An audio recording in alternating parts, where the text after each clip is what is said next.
Hi, welcome. That didn't take very long, did it? This is episode 6 of the Lunar Observer, a podcast about Insomniac Games fans talking about Insomniac games and news. I am KBABZ, and we have a bit of a switch up this time around. We have two new hosts, so why don't our two hosts introduce themselves? Hello, I'm JMW566. I usually go by Jay, and I like long walks on the beach. And I'm Unzipped Zebra, also known as Zebra. Cool. Well, I guess that will do it for the introduction. Very short one. And we'll pop in right into the news.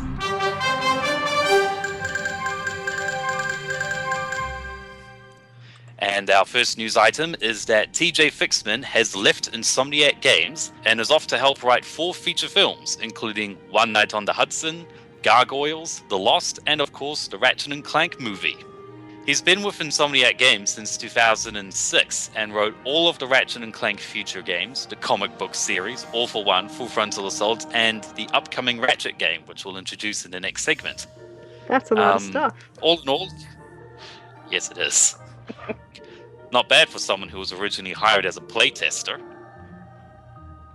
The next Ratchet and Clank game was also announced by Insomniac Games about a week ago, subtitled Into the Nexus. This is a return to both the traditional gameplay and storyline focus of the future saga that was made up of Tools of Destruction, Quest for Booty, and A Crack in Time. It will be shorter than a full title, but longer than the bite-sized DLC titles like Full Frontal Assault and Quest for Booty, apparently averaging to about 9 hours. The atmosphere has been described as spooky, and the story is meant to act as an epilogue to the original Ratchet story arc told in Tools of Destruction to A Crack in Time. It will be exclusive to the PlayStation 3 and will be out in the holiday season on both the PlayStation Store and on disc for both Europe and American regions. And the last news piece comes from E3, because during Microsoft's conference at it, Ted Price took to the stage to announce their new game, Sunset Overdrive, an Xbox One exclusive in partnership with Microsoft. While a release date has not been announced, a teaser trailer was shown that depicted a lot of awesome parkour climbing and traversal gameplay, mixed with the usual creative, insane Insomniac weaponry and extremely stylish moves, like a gun that fires records. I like to call that the hipster gun. Sadly, it doesn't fire actual hipsters. The game has a very distinct urban pop culture art aesthetic and is set in an awesome apocalypse mutant infestation that takes place in Sunset City. Rather than focus on the horror of a mutant invasion like The Walking Dead, Sunset Overdrive chooses to focus on the opportunity to now do whatever the hell you want in a huge urban playground with no rules. Really looking forward to that. Super excited. I'm getting an Xbox One. I'm using her Xbox One. So he thinks. I'm doing neither of those. If only you were a little bit closer, I'd share. Well, I guess that ends it for the news, and we'll jump right into our first segment, which is about Ratchet and Clank Into the Nexus, or just Ratchet and Clank Nexus in Europe.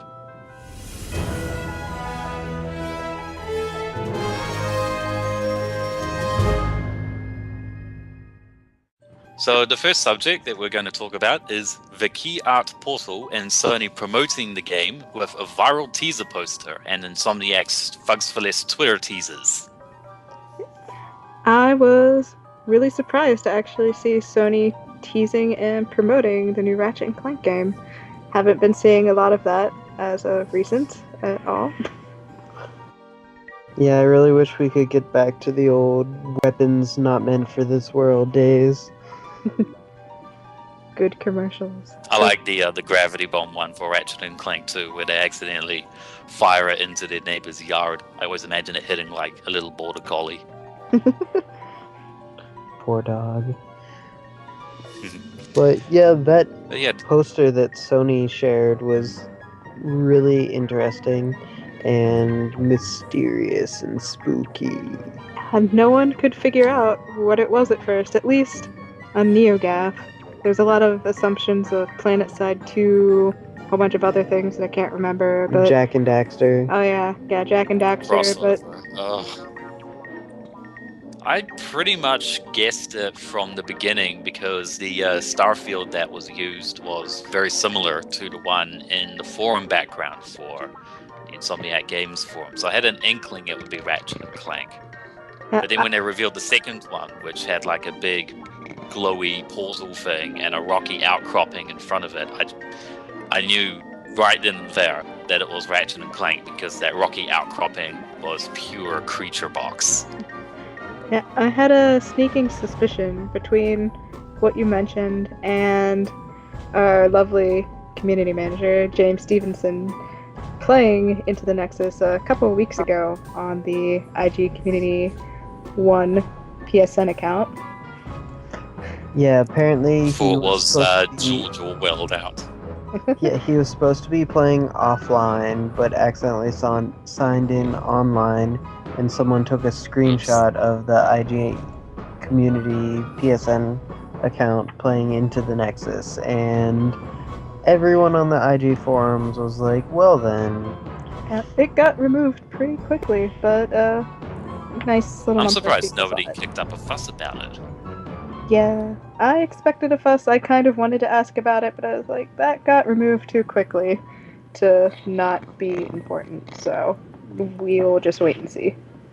And kind of reminds me how the Resistance 2 beta was disguised under the title Girl with a Stick. Yeah, I was really surprised to see that the final text or final title actually was Into the Nexus, because I was totally expecting some girl with the stick stuff there going on with fake titles. And there's no innuendo in this title, although they tried, didn't they? They tried. As it seems they tend to do, as we've seen with Foreplay, as All for One was supposed to be called. Yeah, and A Crack in Time was meant to be subtitled Clock Blockers. Yeah, I really wish they would have been able to go with those titles and Into the Nether Regions for this instead, but sadly that doesn't localize well to all other countries. And it doesn't fly past European raiders, I suppose. I really think you need to worry more about Australia. Yeah, in Australia you can't point a gun at a civilian without them banning the game. Fortunately not New Zealand, so I don't have to worry. It has been referred to in promotional media as being an epilogue, which is interesting because that means it's not, it avoids stuff like a direct sequel or a full-on next game. Yeah, what I'm wondering and kind of expecting from it is that it'll try and tie up a lot of loose ends instead of starting more like story plot lines, because you don't really think of epilogues as like starting plot lines for the next one as much. Yeah, we have a lot of returning characters that people are excited to see again. Yeah, we've got Ratchet and Clank, obviously. Captain Quark, who, is a surprise, but also to be expected. We've got Talwyn, Kronk, and Zephyr, which kind of makes one wonder whether Talwyn's personal journey will be, touched upon or even progressed in this title, with her searching for her father, Max, who is not the plumber. And yeah, we also have the two villains, Vendra and Neftin Prog, who are twins. So Vendra Prog and Neftin Prog. Who, to note, are not Marquesians. Or Lombaxes, for that matter. Vendra is not Ratchet's sister. Nope, totally not. That would be awkward. I mean, Ratchet would be like, hey, Azimuth, why didn't you tell me about her? I feel like Ratchet's not talking to Azimuth anytime soon. No, I guess not. It's a bit difficult. I don't know. This is looking like a pretty spooky game. We might have some talking to the dead stuff going on. Spoiler alert. Oh yeah, that is true. It has also been described as having a rather spooky atmosphere. It's not like trying to be darker and edgier, but it does definitely have a bit more of a dangerous edge to the general tone, like the vacuum of space and no gravity zones and stuff like that. It seems to me like it's kind of gonna be like, let's see, I know in Deadlocked we had some random zombies thrown in there. Seems like it'll be like that, except done properly, and you'll actually get a spooky feel out of it instead of like, So hey, there's we're not going to see zombies. ghost robot zombies. Ghost robot pirate ninjas. I'm calling it right now. Yeah, it should be interesting, spooky atmosphere. I mean, that just makes me think of sort of Quest for Booty with its undead themes, and also what Deadlock tried to do, because Deadlock back in the day, especially, was very much a alternative direction to take Ratchet. The edgy black sheep of its time. Yeah, Until Yeah, All pretty for much. One would steal that throne and rule it forever. in the eyes of most of the fans, the title of the worst Ratchet and Clank game ever has sort of gone from Deadlocked to Size Matters / Secret Agent Clank. Everybody basically didn't know of the existence of going mobile, so nobody was able to call that bad. Then it went to sort of went to Quest for Booty, as people were disappointed about the length and the price, apparently. And now it's a knockout brawl contest between Full Frontal Assault and All for One, and All for One is winning for most of the fans, except us. It's funny that you mentioned the fans being upset at the length and the price of Quest for Booty, because Into the Nexus is going to be shorter than a typical Ratchet game, but it'll be longer than Quest for Booty, we've heard. So it's interesting Yeah. to see some of the fans, be angry at the price point and the proposed length of that. It's amazing how people Yeah, I saw- can be angry at appropriately priced games. It's really impressive. Yeah, I saw a comment on IGN where one guy said, I stopped reading the article when I saw that it would be offered for $30, because that means the game is going to suck. Awful.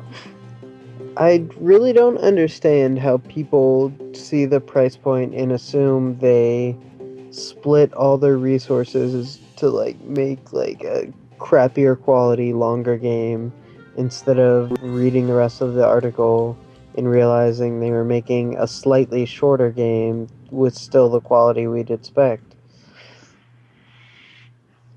They were So, how having a about bunch the of- new weapons we've seen for this? My favorite so far has been the Nightmare Box, a sort of wannabe decoy glove that instead of little Ratchet inflatables, it has like a scary robot or pirate or something, and then that'll either lure or scare the enemies. Yeah, well, stuff like a robot clown head or a guy in a scary mask, I suppose. I'm looking forward to the Winterizer. Get to turn enemies into snowmen. And they're spooky little snowmen. Reminds me a bit of A Nightmare Before Christmas, as well as with the Nightmare Box. Wouldn't it be funny if you could unlock a cheat for the Winterizer, which turned him into the Dan Snowmen that we saw in Going Commando and Up Your Arsenal? Seems very appropriate. I mean, Yeah. you do have to include a Dan reference in there somewhere. It's kind of funny because his skin in Ratchet games kind of reminds me of Jack from Jack and Daxter, except without pointy ears. They both have huge hands, though, in order to grab those weapons. The Combustor also looks like it's been replaced with the Omni Blaster, which is like the Constructor Pistol or the Lancer, except that when you upgrade it, apparently, I saw in a screenshot that Ratchet was wielding two. Dual wielding is so exciting. Didn't Deadlocked have like a gangster cheat where if you were in first person, Ratchet would hold one of them sideways? Yes, it did, and it was fantastic. And as the Mythbusters have proved, impractical because he can't aim. Ratchet doesn't need to aim. He has more DACA. Yeah, Ratchet never really has had to aim many of the weapons that he uses because the things that they fire are usually so large that if you miss by a little bit, they're going to hit the enemy anyway. Yep.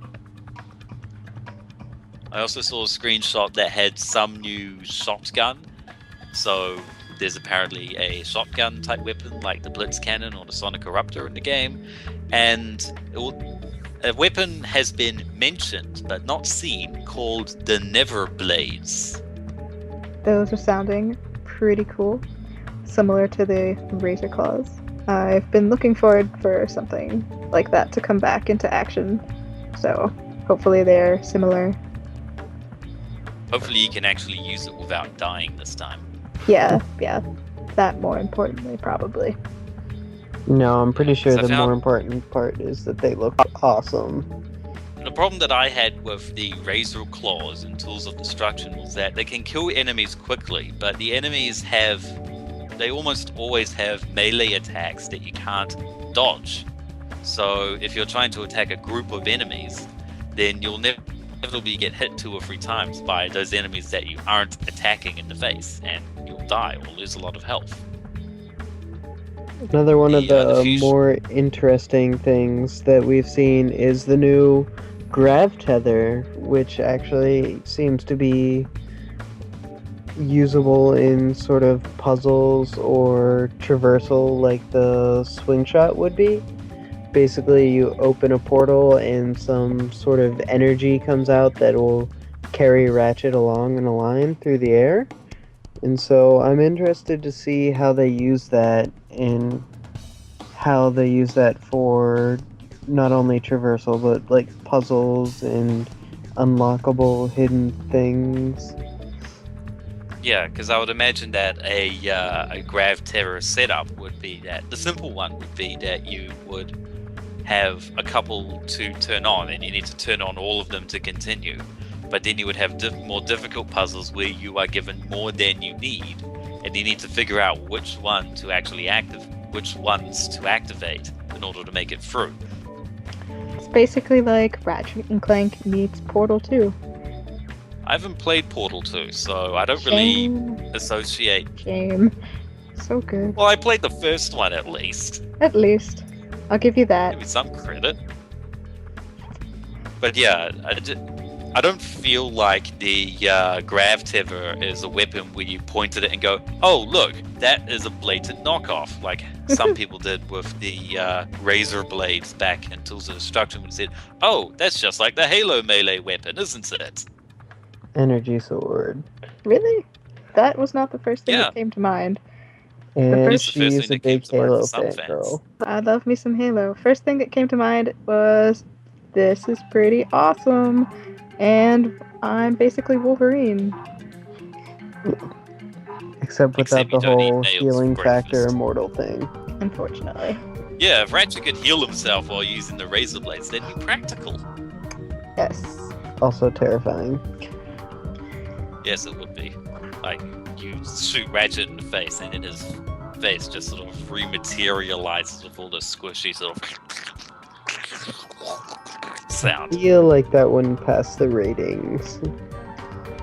But the swing shot has been confirmed to be in the game. People thought that with the Grav Tether able to carry you across large distances, that the swing shot was being replaced. Yeah, Tim Salviti, one of the Insomniacs that posts a lot on the forums, he confirmed that the swing shot was going to be in the game and that they were modifying it in order to give it more acceleration and weight, and so you wouldn't feel like you were swinging slowly through water like in All for One or Full Frontal Assault, and that it would feel more like the Future Saga.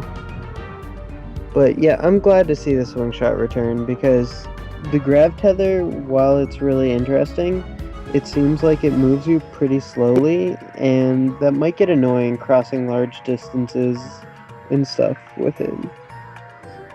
We're also seeing the return of the helipack and gravity boots. And But- diffusion grenades. Yes. So many exciting things. I always I liked think- diffusion grenades. It was like the bomb glove that it was supposed to be, because with the bomb glove you chucked it, but it all felt very slow and clunky. But with diffusion grenades, it felt very dynamic and more usable. Yeah, definitely. And I think all these returning elements from previous games really speaks to how Insomniac's listening to their fans and giving them what they want. Since the majority of the classic Ratchet fans have been sort of unhappy with the direction the past couple games have taken. And I think Insomniac is really paying attention to that and making this game more of a throwback than the newer stuff they've done.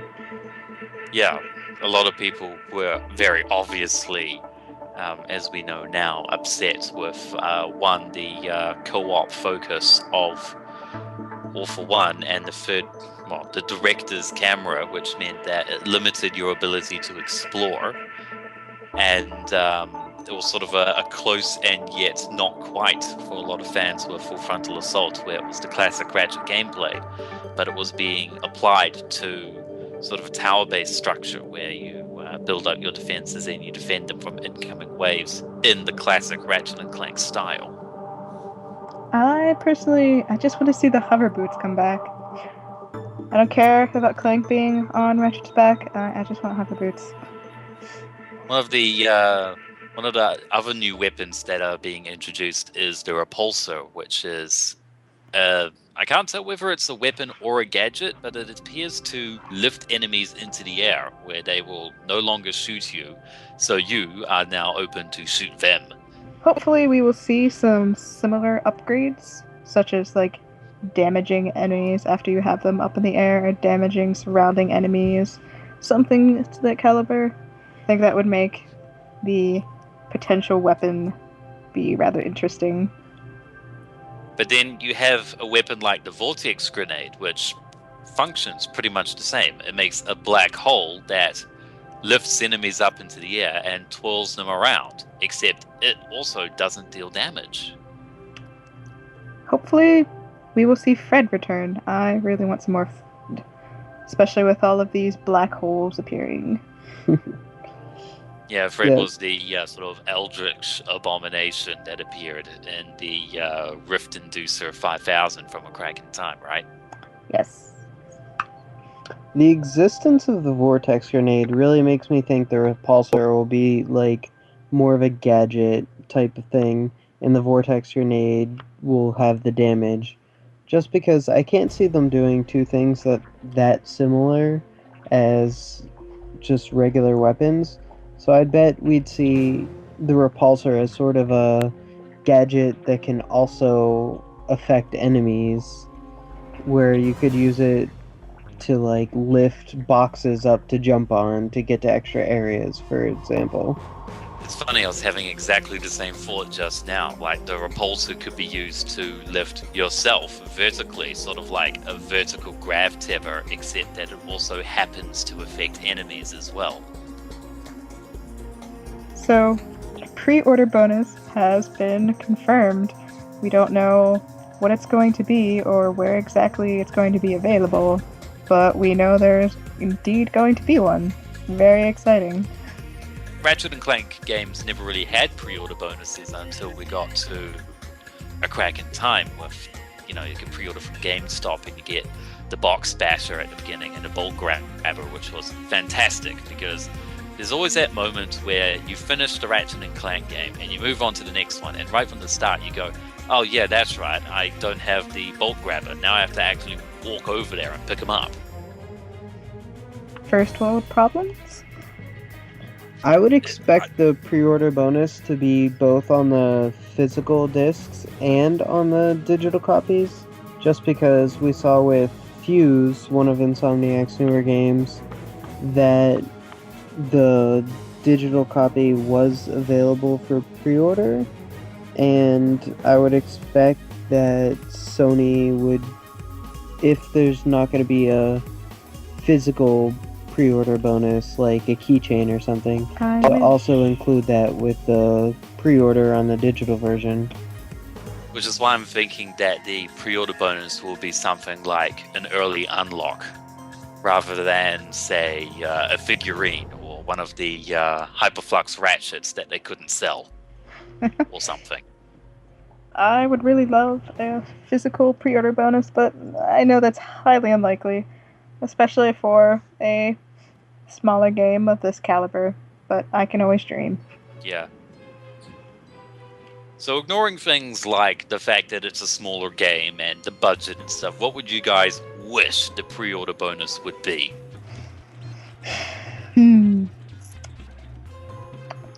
Life-size gun. Sounds appropriate, no? Oh, like from those old ads? Yes. The pre-order bonus I'd want would be another returning gun or gadget from one of the past games that has a lot of personality, such as Mr. Zircon if he doesn't make it in the final game. I would love to hear his quips for another 9 hours. Mr. Zircon shall shoot you in the nether regions. And they should recruit KBABZ to do the voicing of it. Yes. That would actually be a really cool feature if you could use the PlayStation Eye or some other microphone to record your own Mr. Zircon quips for him to say. And then confuse all your friends when they come over and hear it being your voice and be like, yeah, I voice acted that, no biggie. That would actually be quite funny to have Mr. Zircon GPS. Amazing. It would be amazing. Continue 500 miles. Destroy any who overtake you. Lawsuits. I would accept this as a pre-order bonus. Mr. Zircon GPS voice, that is. What would my dream pre-order bonus for Into the Nexus be?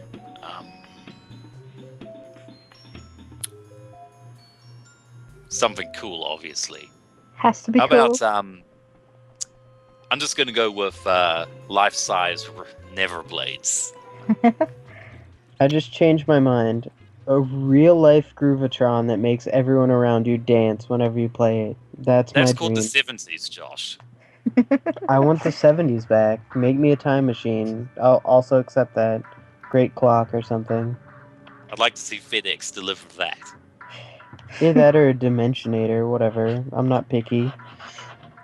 Well, that would actually be quite cool because Iris did say in Tools of Destruction that there are infinite dimensions, which means that there is a dimension just like ours, which means that for us, the Ratchet and Clank dimension exists. And if we had a Dimensionator, we could go, Dimensionator, find Ratchet, and we would meet him.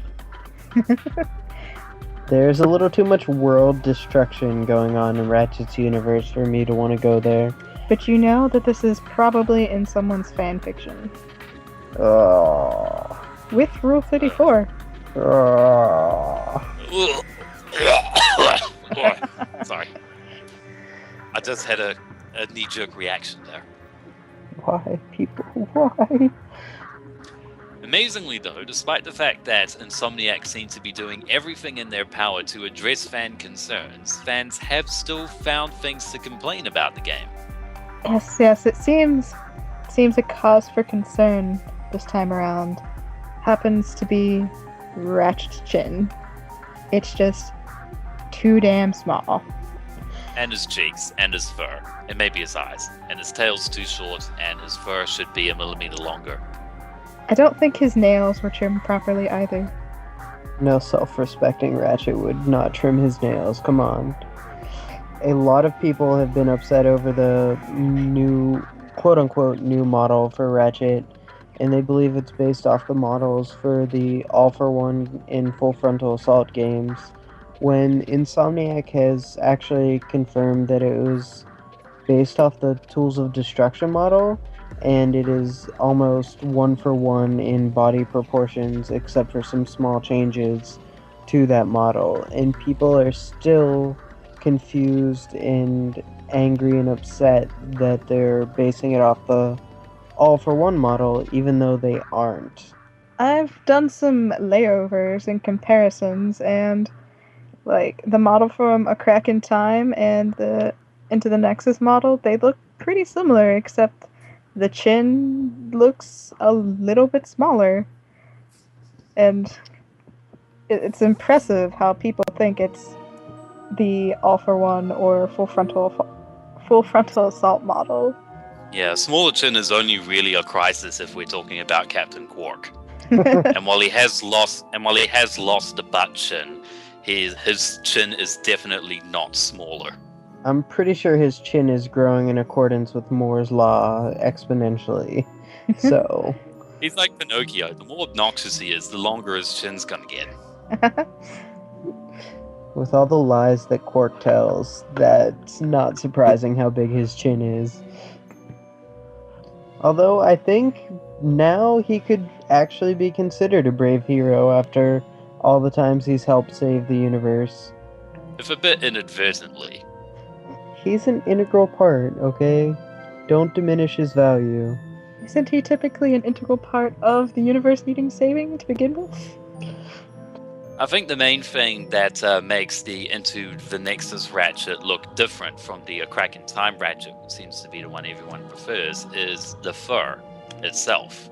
In A Crack in Time, it was definitely somewhat fuzzier compared to the fur used for Tools of Destruction and Quest for Booty. And then in All for One, they sort of made the fur more like those two titles by having it flatter and more streamlined, which I prefer because then I don't associate it with Conker's Bad Fur Day. Which is a fantastic game. And probably more so, not to cause confusion, Conker Live and Reloaded, where Conker is actually quite furry as compared to his N64 days. Oh yeah, that's right. Yes, love that game. We also have people complaining about the color of the fur as well. I think it's just that everyone wants the franchise to basically be tailored towards their favorite things. They care so much about it that they're really, really, really disappointed when Insomniac decides to go for something that they want to do instead of something that a very specific subset of fans that makes a lot of posts and talks a lot about it once. Can't forget that Insomniac is always trying to broaden the audience, and even though this is a game continuing previous stories, you always have to attract more people and get them into the game. And you have a lot of people calling the newer games quote-unquote kiddie, but it's really funny because... Which is funny because you can turn them into snowmen, and they don't complain about that.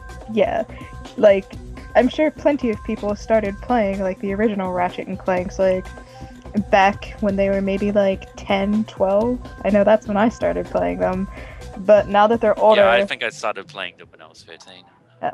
Now that these people are older, they have a problem with elements being geared towards that same age group. I also seem to recall that a space sector, at least one, will appear like the one that was in A Crack in Time. Well, the ones in A Crack in Time. I'm really hoping for the free roaming, free moon visiting from A Crack in Time to make a comeback, but I think I saw a explorable moon in one of the clips from the trailer. That would make my day, because that was one of my favorite parts of A Crack in Time, was doing all the little mini moon challenge things. It's also important to note that Into the Nexus has nothing to do with the Ratchet and Clank Nexus concept that Insomniac dismissed as their fourth game. I don't think it'll be too big of a confusion, because most of the people that have actually heard of the original Nexus probably pay enough attention to figure out that it's not the same. Whereas I don't think the majority of people that would be picking it up just like, oh hey, there's a Ratchet game, I'll get that, would know or realize. Well, at least so far, Google searches have not been very helpful at all. Search into the Nexus, get all of this information about the original Nexus. Very unhelpful, Google. Yeah. It effectively has exactly the same title in Europe, Ratchet and Clank Nexus, but the concept is very, very different. The Ratchet and Clank Nexus concept from 2004/5, when that was that you would be on a singular planet and there was like this conflict between two sides and you had to pick one. And that was something that they did after they dismissed the Ratchet racing concept, which they put aside because they checked out what Naughty Dog was doing, and it was Jack X Combat Racing, which was basically Burnout meets Jack and Daxter and CTR. A Ratchet and Clank racing game would have been fantastic. So yeah, I guess that wraps up the Into the Nexus portion. I guess the only thing to say is that if anybody was wondering what the song at the end of the trailer was when the Fugs for Less guy hit the button to fire the missiles, the song that actually played was called Everybody Have Fun Tonight by Wang Chung. A very popular song from the 80s, I believe? Maybe late 70s? I giggled a lot. We know that there will, in fact, still be humor in Ratchet and Clank. Good to know, because Spoiler alert. Because, after the whole Overstrike to Fuse debacle, they may forget to put the humor back into Ratchet and Clank. They put humor in Fuse. It just wasn't in the cutscenes. I think my favorite was Dalton's fear of cats. They should give Ratchet a fear of cats. That would be hilarious. Like, oh my god, it's so ugly, especially those ears. And then he'd realize he's looking in the mirror. So yeah, that is the Into the Nexus segment. When we come back, we will have part 2, where we shall discuss about Sunset Overdrive. Oh yeah. Can't wait. Oh yeah.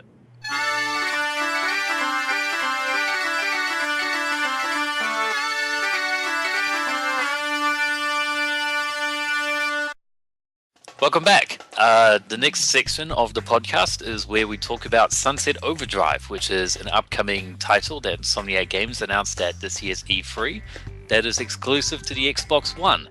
And that'll be where we'll start, the Xbox One exclusivity and the relationship with Microsoft and their marketing passion. All I know is that I was super excited when I saw Ted Price walk out on the stage at E3. It was bomb dropped. Amazing. Oh my god. I was so excited. I was really surprised when he was there and when he announced that it would be an exclusive. I think myself, along with a lot of people, assumed at first it would be a multi-plat, but it's not going to be, and I'm okay with that. A lot of people do not seem to be okay with that. I think especially at the time people were upset because Into the Nexus wasn't announced. Insomniac had no Sony titles on display, and so to them it felt like Insomniac was switching their exclusivity from Sony to Microsoft, which I thought was ridiculous even then, because, well, earlier they were probably going off of how Insomniac said a while back that they are now a multi-platform developer, and they misinterpreted that news. Yeah, I've seen a lot of people on the Insomniac forums thinking that by Insomniac saying they're a multi-platform developer, that meant they were going to be trying to make more multi-platform games, as opposed to making games for different platforms. That's pretty much how you would interpret it. They're not trying to make every game multi-platform like with Lego games or those old Harry Potter games, which pretty much came out on every system that existed and was on sale at the time. But instead it meant that Insomniac are now making their games on consoles that are not Sony made. So that includes things like Fuse and Outer Norths and Sunset Overdrive.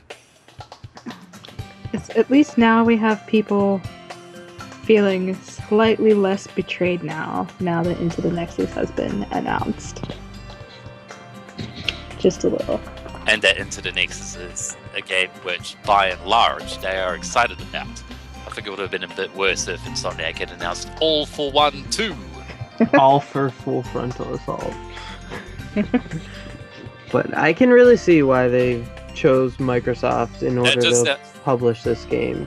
Because right after the announcement, Microsoft changed their Twitter cover picture to the Sunset Overdrive banner. They changed their Facebook cover picture to Sunset Overdrive. They posted on both of them.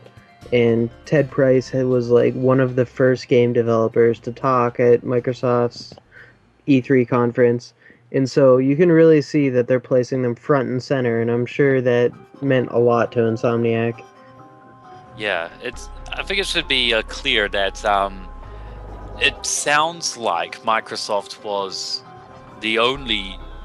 were the only people who seemed to be willing to get behind Insomniac's Sunset Overdrive idea, or something along those lines.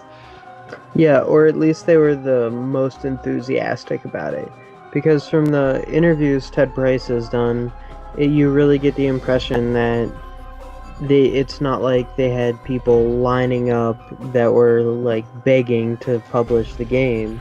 He really makes it sound like Microsoft was the one person that wanted to publish it and was excited about it, and they trusted to do a good job with marketing, publishing, working with them in general. Yeah, I mean, They sent a food truck to the Insomniac studio, which basically said on it, Sunset Overdrive is going to kick ass. So, you can tell Microsoft is excited about it just as much as Insomniac is, it seems. Yeah. Also, especially, a lot of businesses these days get crap for thinking only of the money.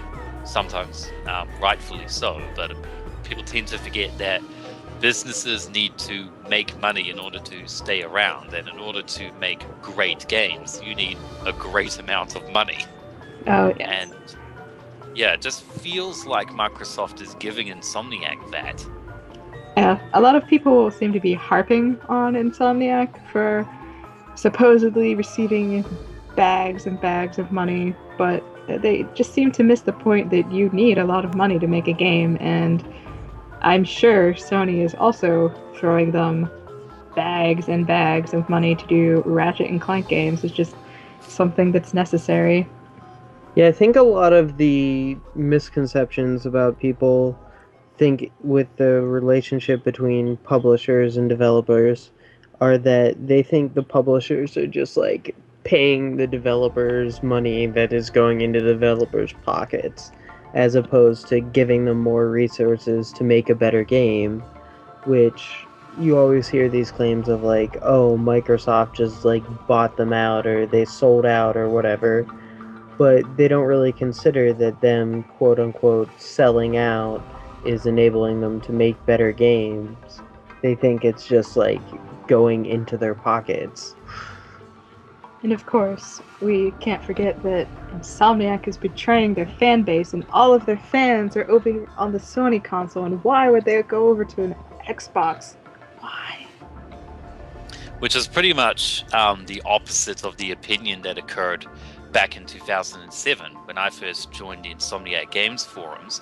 There were a lot of people who were going, I switched to the Xbox 360 for this generation. Insomniac, you have to release Ratchet and Clank on the Xbox 360 as well as the PS3. I deserve the game, effectively. I've still seen a couple comments like that pop up on like their Twitter, where people are like, I have a 360 now. Where's Ratchet and Clank on 360? You need to make this happen. I want this game. make it happen, completely ignoring the fact that Sony owns the intellectual property, and this is just not a thing that will happen unless, Microsoft throws bags of money at Sony and somehow acquires Ratchet and Clank, which is unlikely. Very, very unlikely. My response would be like that knight from The Last Crusade where he goes, "You chose poorly." And I think ultimately people are just always going to be upset because there will always be people that won't have both systems, or there will be games that are exclusive to one system or the other, and they don't really understand why it's not feasible to make like everything multi-platform. Yeah, in a perfect world, we would have only one platform which both Sony and Microsoft and Nintendo would work together to make and have all of their franchises on and that sort of thing, which would make an awesome Smash Brothers Battle Royale title. But the reality is that it doesn't work like that at all, and such a dream team console could never exist because at a certain point, one of them would break down and split off.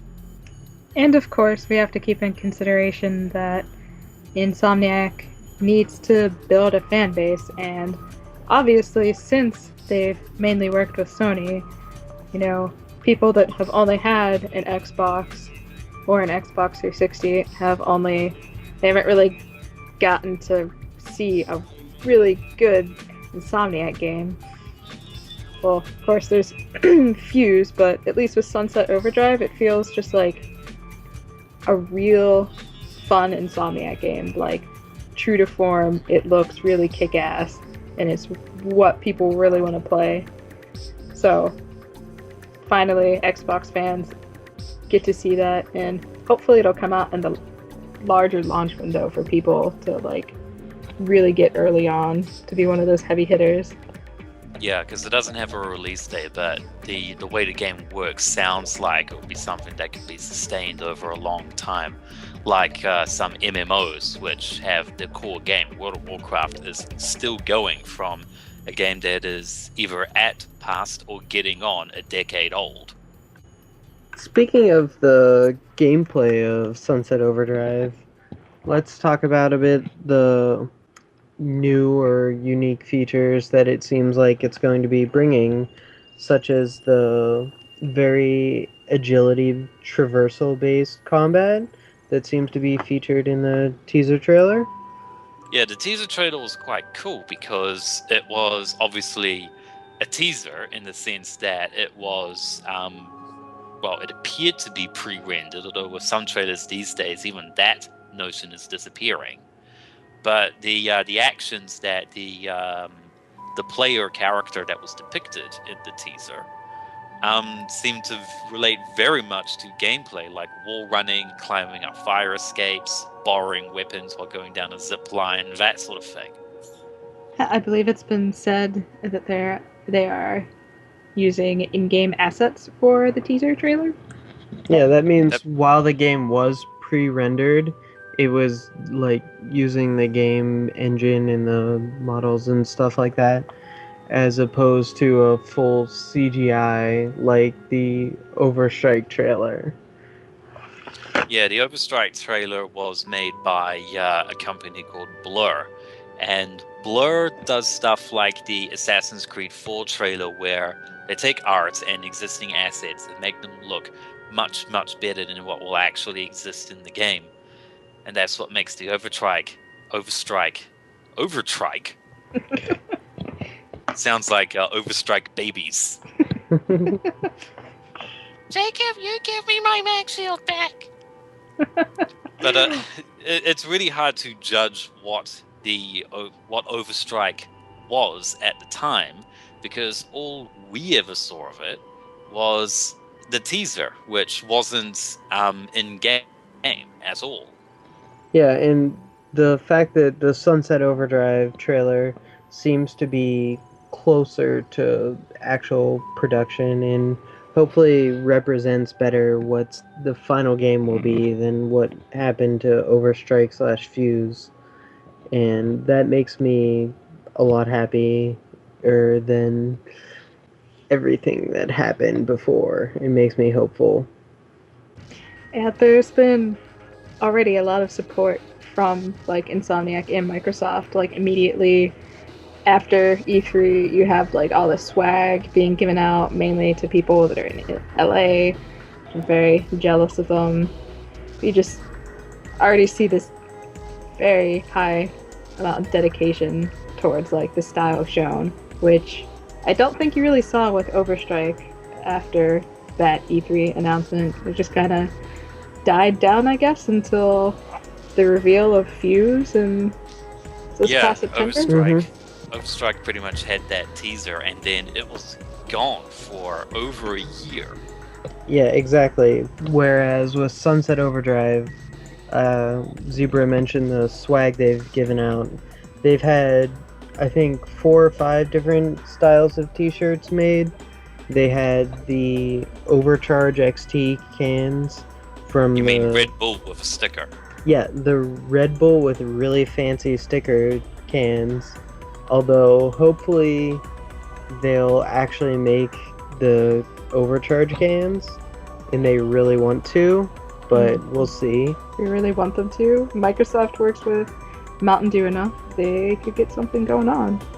Yeah, I really would love that. Mountain Dew. But they've also had a mural painted on a building in LA in this style with like the logo and stuff. So I think that shows a great level of commitment and support to the just general style of the game and the art and the direction it's taking. Which appears to be more than Sony is willing to do these days with Ratchet and Clank, because when All for One came out, which was regarded by Insomniac Games as a full title in an alternative direction, there was very little marketing of it that I saw. Right. Very little marketing. I was in Europe at the time, and Ratchet and Clank is pretty big in Europe as well, but no marketing. I had no idea it existed at all. So which of the gameplay features in the trailer did you like the most? Probably just the speed. Traversal, I'm hoping that it will actually like really get to actually do stuff like that in game, because you see it in trailers all the time, and then you're basically a slug in game unless you're playing like Sonic the Hedgehog. I'm personally really excited for the weapons. The hipster vinyl launcher, the shotgun that you modify with a can of Overcharge XT and it suddenly fires like a nuclear bomb. Like, I'm really excited to see what they come up with. Oh, but I know what I'm looking forward to. The pop art comic book effects. Those are so damn cool. I'm excited. I'm excited for like this amount of lowbrow art that we're seeing from the artist, and like what you're seeing in the teaser. It looks awesome. Yeah, so you'd have stuff like the mutant blood splattering on the screen that spelled headshot, or that occurred when you were firing your gun. It's a bit like in the Sly Cooper sequels, where if you defeated an enemy, you go pow with a big saxophone pew in the background. Yeah, and Insomniac in their town hall meeting they had a couple weeks ago, they confirmed that those comic book effects are going to be in the game and they're not just a product of the trailer. I think my favorite gameplay section, second to sliding along the cable with the crowbar and then borrowing a shotgun and spinning around and shooting a zombie in the face all in 5 seconds, was the sliding around on a lunch tray bit, because it reminded me of Ep6, or in your case, Tony Hawk, I think. Mm-hmm. Yeah, I really hope that sort of thing makes it into the final game, where you can just interact with random objects lying around to do awesome stuff like that. In particular, it would be interesting to see how they can make that sort of gameplay chain together in the actual game, because you can have those individual elements featured, but it would be disappointing if we got into the game and we weren't really able to, as was shown, climb up a building, vault over a rail, jump onto the lunch tray, leap off it, go down the cable, borrow a shotgun, shoot a couple of mutants, then hop off the cable and then land on an orange car. The car has to be in orange. That's the important part. I hope you get to drive the cars. I really do too, but I'm kind of skeptical because I just don't know how driving a car would go when you can already run up walls and stuff. See, what would be better is if someone else was driving the car and you were catching a ride on top of it. That would be awesome. I agree. Yeah, it would be a bit like the two-player mode in this old PlayStation game I acquired. Just put my eye patch behind me here. Called World's Scariest Police Chases. It was a game, and the two-player mode worked that one person was driving the car, and the other person was the cop in the passenger seat hanging out the window with his pistol. So that sounds slightly illegal. Not if you're a cop. Everything's legal if you're a cop. It's pretty true in America. In America. I seem to recall from Tony Hawk we had lines that you could go down, which is where you go down a particular route doing tricks off certain things. It would be cool if Sunset Overdrive had like line skill points where you had to find all the particular combos in a level. I think that sort of idea would work really well with the dynamically changing world that they're sort of promising and shooting for. And maybe things like fan feedback on good places to set up like trick lines or ways to interact with the environment. Like, for example, someone could suggest that you could like balance on a medicine ball or something while riding down a hill. And they could implement it so that like, oh, if someone jumps on this, they'll slide down or something. I think you should upgrade that to a Zorb ball. I just had to think of something real quick. So, for anyone not aware, they have been advertising how player feedback based this game is. Player feedback is going to change the game on maybe a daily basis, maybe a weekly, but a regular basis, where they're going to get fan feedback from statistics and from their forums, and they're looking for what way is best to collect it in-game from people, and they're going to actually update and change the game based on what players are doing and wanting. Yeah, in particular, the key aspect of that is doing it rapidly. You don't have to wait until the following Tuesday to have your shotgun neutered, like in Resistance 2, I think. They would update it very, very quickly, like, you know, in a day's time. They can drop in a new weapon for you to try out or change the level structure so that it is easier. I'm really hoping that they'll also like share with us like the statistics that they're saying that they're going to be getting, because I know with all the Halo games they do that. They'll like, if you go on their website, they like show the hot spots where people die the most often, gun statistics, and it's really awesome to see that stuff. And I'm really looking forward to them like using that to kind of mold like changes.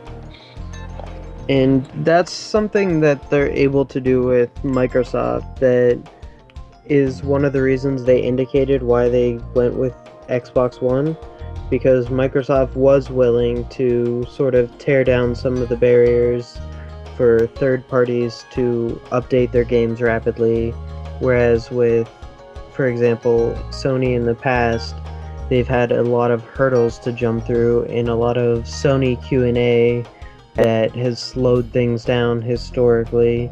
So hopefully with Microsoft in sort of making this process streamlined and easier by being the publisher and by working so closely with Insomniac, we'll be able to see a lot of these more rapid updates and things that'll be able to be relevant. Like Ted even mentioned like current memes and pop culture references that they'd be putting into the game that would actually be in the game before they got old. Yeah, one does not simply walk into Sunset City. Missed the boat. Yeah, and you kind of like see this stuff already in like the previous Halo games where they have like daily challenges, like anytime they update the multiplayer games. It's like relatively quickly, weekly, daily that you see these changes. So I think that like considering that Microsoft is publishing it, backing this completely, it's really promising and it will be brought to fruition. Does it use the Kinect at all that much? So far, it doesn't seem like there's going to be too much Kinect integration, but I've been thinking about it, and it seems like, aside from people obviously thinking that you'd just randomly get up, dance around in front of your TV, I don't think that's going to happen. It's kind of silly, but I could really see how things could be implemented. Like, I've seen it brought up facial recognition, like getting a picture of your face and kind of making your character with the customization available. Like, that'd be pretty cool. Like, it's kind of curious, as I've seen more than one person kind of note that the main player we see in the teaser looks a lot like college-aged Ted Price. So I'm not in the game. No. But you could be. Yes, you're not in the game, but you could be with Sunset Overdrive with Kinect functionality coming this summer, even though it's not. Coming maybe next summer? Who knows? But yeah, they've confirmed that they're looking to the Kinect for getting the user feedback, so maybe voice feedback in order for suggestions and stuff. But they've definitely said that they're going to make a controller-based game, and it's not going to be using Kinect for any of the like main controls or anything like that. Yeah, because you always have that awkward moment in a lot of games, like early Kinect games or early PS3 games, where you're playing the game normally, la-di-da-di-da, this is awesome, and then, crap, I have to use the Kinect for this bit. Yeah, or I have to use the 6-axis for this bit, or something that just, it completely breaks from the method you were playing the game before. Yeah, particularly with Kinect, how you pretty much have to stand up every single time. And as an actual Kinect owner, I'll note that I've noticed this disparity with the PS3 far more than I have with the Kinect. If I play a Kinect game, it's either purely Kinect or optional, where you don't have to stand up randomly. So I don't think that that'll happen too much with the Xbox One. It's probably because I learned about the early mistakes that the 6-axis made when the PS3 was launched. Oh, but I'm really hoping for things such as, like, this just occurred to me. Like, you see a lot of graffiti. I would love if you could just, like, use the Kinect to whip out a can of spray paint and just, like, tag something. That would be awesome. Yeah, that would be cool. That would sense your body motions as you're tagging the wall. I'm sure there'd be plenty of lewd things about, but the idea is there. It's pretty neat. I'm pretty sure this game isn't going for a teen rating or anything, so some lewd things might be okay. As long as they don't give players like a high degree of fidelity in making these spray paints, then I think they'd be fine. LOL butts! Yeah. I'm also hoping, like, maybe in the same vein that you can, like, kind of draw your own patterns to put onto your character, because we're expecting some amount of customization, and I'm hoping that, like, it doesn't need to be anything, like, super complex, but I'm hoping that you can have, like, some fun with it other than choose these 3 different pairs of clothing. In their Town Hall live stream, they actually confirmed some of the character customization and described what they were working on. And they said you'll definitely be able to have a male or female character. you'll definitely have multiple body types, so you won't see everyone as like sort of the fit, strapping young person. And they really mentioned that they were still working on the level of clothes customization, so we're really not sure whether it's going to be like a large selection of outfits that they determined already, or if you'll be able to customize it piece by piece or something. We really don't know that yet.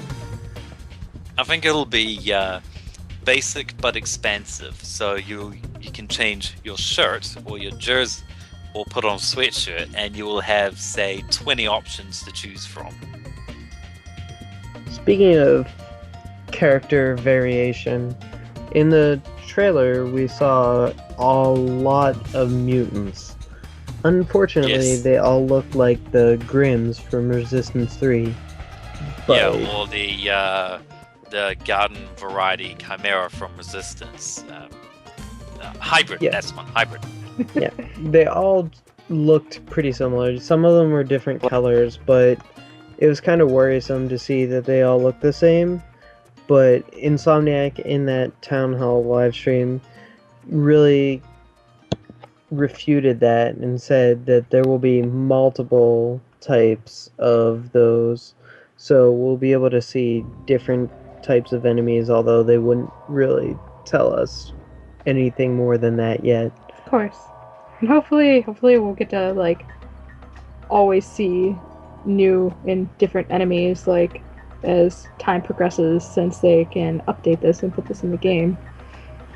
Personally, I would really love a system in where they have varying stage of like mutation, and like as the game's life progresses, they start introducing more and more like advanced copies of these mutants, sort of like you see in The Last of Us, where the early infected people are just standard like zombie looking things, and then by the end they're like fungus monstrosities, depending on how long they've been changed. So it'd be really neat if on multiplayer you got to see like other characters that have died. You get to see them mutate.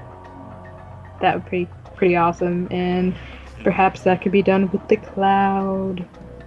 The wonderful Cloud 9.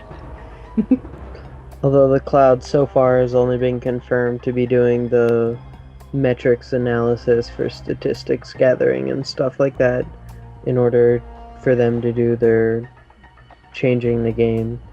They've said that at least you won't need the Cloud for single player at all, so that quashed a lot of fears that people had about things needing to be always online, because this was announced when the Xbox was still going with the always online thing. Yeah, you can't sign in with no, you can sign in obviously, otherwise that would make it extremely useless. But the sort of you have to sign in every 24 hours, otherwise we'll I don't know what would happen. They didn't say what would happen, but I would imagine it would lock It would out explode. your game. Just nope, you're done. Boom. Just have this creepy 24 clock in the corner of your screen saying 59 minutes. That is a really creepy voice. But yeah, hopefully we get a large variety of mutants who they appear to be not exactly the same, obviously, but they appear to be heading down the same equivalent route as the Chimera, where you have your base type and then you have the big one, and then you have the one where you're like, how is that humanly possible again? But I believe that the Chimera only had one animal type of version, which was the I forgot what it was called. Yeah, the Howler. Those two that attack you in Manchester. I'm like, where's my shotgun? I mean, there was also the Widowmaker, which kind of resembled a giant spider, and the Leapers/Crawlers that resembled sort of scorpions. So there were some animal types other than like the bosses, but I'm really hoping personally that we'll see like mutant animals in Sunset Overdrive. There needs to be dogs. We've seen how well this goes over with Call of Doggy Ghost Dogs, so there needs to be dogs. The main character of Call of Duty Ghosts is a dog with a radio strapped to his head. But I think that would work really well in Sunset Overdrive with the sort of fast pace and agility, because with a lot of the animals, like just imagine you're like running from like a lion that's mutated, and you're like jumping between buildings and like firing behind you and stuff. Well, it's like leaping right along with you and chasing you. Or like getting attacked by a swarm of vulture mutants from the sky. Terrifying. Or vulture mutants from underground. Either way. I would hope that we would at least be able to unlock a mutant dog to have a pet that would follow you around like in Fallout 3. Yes, please. Then it could be Sunset Overdog. What would you feed it? Souls. Your friends. Overcharge, obviously, and then it could explode as well. PETA will be protesting that game. Mutant Yeah, PETA, the worst kind of PETA, maybe. I remember there was a story from World War II. I think it was either the Germans or the Russians who tried this trick where they would strap bombs to dogs. Oh no, I know where this is going. Yeah. Yeah, they would train them to run under tanks, right? And then, of course, the bomb would expire, and then bye-bye doggy, bye-bye tank. However, it didn't work because when they were testing the method with fake bombs, obviously, otherwise they'd have no dogs, they used their own tanks. So when they set the dogs loose, the dogs went under the same model tank, which is basically, yeah, That's the threats. So that only got used once. So what do you guys think about the artistic direction they're taking this in sort of the punk rock feel they're going for? I love it. I already like mentioned that I'm loving like the lowbrow, kind of straight out of juxtapose feel we're getting. It's so cool. It's very different, although I've seen some people talk about how generic it looks, and I want to know what they are on. It's so generic. Oh, Well, there's always those people that think because it's a shooter, it's automatically generic. It seems to be kind of a mixture between sort of American sort of punk and Japanese sort of anime sort of look. So much anime. Which is actually a very interesting combination, and I think they can make it work. Yes. I'm really excited for how they can play that sort of punk attitude for hilarious effects with how they're not afraid of being ridiculous, which is something they keep saying, and evidenced by the fact that they keep 100% seriously using the term awesomepocalypse. Yeah, the sort of the idea that before you were a guy working at a fast food station with no future and no life, but then one day the awesome apocalypse happened, and you basically gain like another, like a second chance at life where you can do whatever you want in an apocalypse, which is not what you usually expect an apocalypse to be with mutants or zombies like the Walking Dead portrays it, where it's all about the psychology and the can I trust my friends? Oh, is he a zombie? Oh, no, I guess he isn't. Am I a zombie? No, I hope not. Sunset Overdrive just seems to be about the bit that everybody wants to do with an apocalypse of this type, where you grab a shotgun, a chainsaw, and a flamethrower, and you just go to town in the town square. Yeah, it definitely seems like the kind of apocalypse that everyone wants, because you always see those people that are like, man, I would love to shoot up some zombies. I want the apocalypse tomorrow. It's like, what are you talking about? And then we're given this, where you can kind of like see maybe what they're going for, where it's an apocalypse, but it's just awesome. You get these like wild guns and you're just shooting up these mutants, zombie creature things, and everything's just crazy awesome. You have like, you're like shooting shit and you got these like pop words coming out of them. it's so cool. Yeah, I think they really realize there's only so much crying people can take with games like The Walking Dead and Last of Us just making you sad. I did not and want to cry within the first 15 minutes of The Last of Us. I need some happy gaming. Yeah, And I think that they have a real chance at like really great success with this, because that's a feeling that a lot of people are sort of agreeing with nowadays, is that they need to get back to making just fun games, not worry about telling a great story or anything like that. it almost seems like it's a direct statement against the reception that Fuse got, which is, oh, it's generic, we've seen it all before, it's not unique in any way, which I disagree with, but that was a general reception. And then Sunset Overdrive comes out, and it's almost like, hey, you know what you said about Fuse? Suck it. Which is funny, because Sunset Overdrive has actually been at least in some sort of development for a year and a half now. Yeah, so they would have been made at the same time. Actually thought of and started being worked on before Fuse released or even got announced as Fuse. And so a lot of people probably see it as like Insomniac changed their minds after Fuse and listened to people. But really, this was their idea all along before they realized that people were going to be angry at Fuse. Yeah. I found it interesting that they mentioned distinct campaign/story and multiplayer modes, where I would have expected those two, the buzzword to be, you can switch dynamically between the two. They are effectively the same, a bit like with Burnout Paradise, where you could open up your autolog menu and then connect with friends, and then you don't even go through a loading screen. Your friends just appear right in front of you, and you just go about your business as if nothing happened. Yeah, games like that I've played are really cool. Bring up Borderlands again, and you might have a little bit of loading, but it's pretty awesome. And it's also nice because if you join someone else's game, then you can go back to your own world and choose whether or not you skip those portions. So I wonder if you'll see something like that, or any sort of integration that'll happen.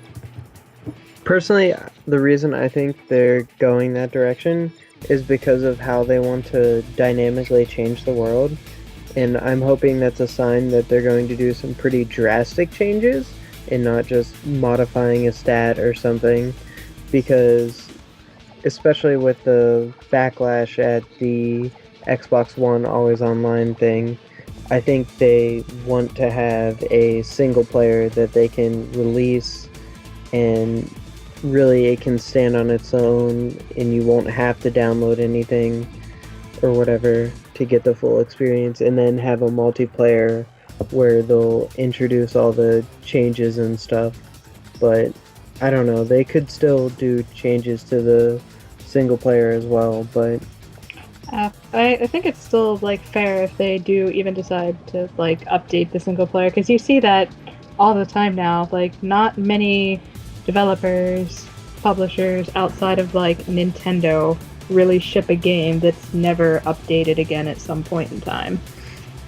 So we haven't seen any gameplay yet, and they won't really talk about or give a date for when we see gameplay. So I heard it would be a year from now. I think that's people just reflecting on how there was a year in between Overstrike and Fuse stuff being shown, because I haven't seen anything about a year, at least from the Insomniacs that post on the forums.